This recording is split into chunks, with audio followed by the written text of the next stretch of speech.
በዛሬው ቪዲዮ በኮንስትራክሽን ዘርፍ በጣም አስፈላጊ ስለሆነው ቢኦኪው እንማራለን። ሰላም እንዴት ናችሁ? እንኳን ወደዚህ ቻናል በደህና መጣችሁ። ለዚህ ቻናል አዲስ የሆናችሁ ቻናሉን ሰብስክራይብ በማድረግ እንደነዚህ አይነት ትምህርታዊ ቪዲዮዎችን ማግኘት ትችላላችሁ። ወደ ዛሬው ርዕሳችን ስንመለስ ቢኦኪው ምንድነው? ማን ያዘጋጀዋል? ለምን ይጠቅማልና ከፔመንት ሰርቲፊኬት ጋር እንዴት ይገናኛል? ሁሉንም በዝርዝር እንመለከታለን። ቢኦኪው ማለት ቢል ኦፍ ኳንቲቲስ ነው። በፕሮጀክት ውስጥ የሚሰሩ ሁሉንም የሥራ አይነቶች ኳንቲቲ፣ ዩኒት እና አይተም የያዘ ሰነድ ነው።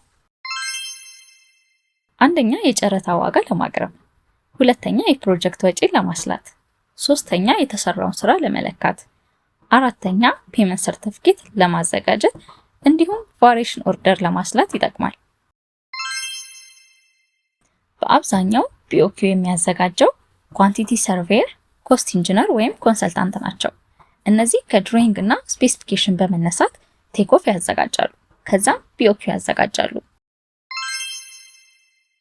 አንድ ቢኦኪው በአብዛኛው እነዚህን ይይዛል: አይተም ነምበር፣ ዲስክሪፕሽን፣ ዩኒት፣ ኳንቲቲ፣ ዩኒት ሬት እና አማውንት ይይዛል። ብዙ ሰዎች ቢኦኪው እና ቴክኦፍ አንድ አይነት ነገር ናቸው ብለው ያስባሉ፣ ግን ሁለቱ የተለያዩ ናቸው።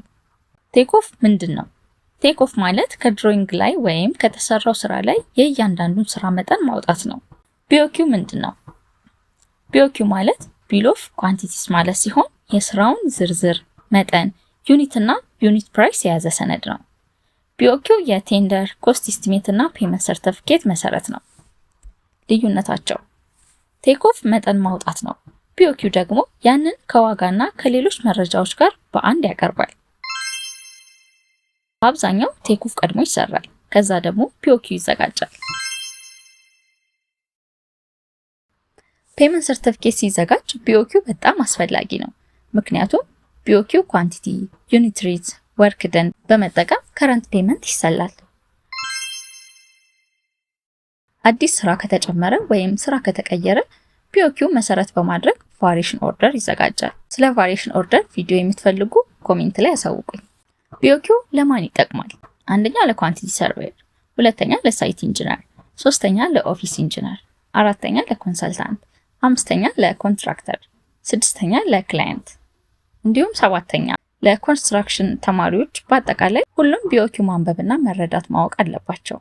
ዛሬ ቢኦኪው ምን እንደሆነ፣ ለምን እንደሚጠቅም፣ ከፔመንት ሰርቲፊኬት እና ቫሪዬሽን ኦርደር ጋር ያለውን ግንኙነት አይተናል። በቀጣይ ቪዲዮ ቴክኦፍ ስቴፕ ባይ ስቴፕ እንዴት እንደሚሰራ አብረን እናያለን። ቪዲዮ ከጠቀማችሁ ላይክ፣ ሼር እንዲሁም ሰብስክራይብ አድርጉ። ጥያቄዎቻችሁን ደግሞ ኮሜንት ላይ አስቀምጡልኝ። አመሰግናለሁ።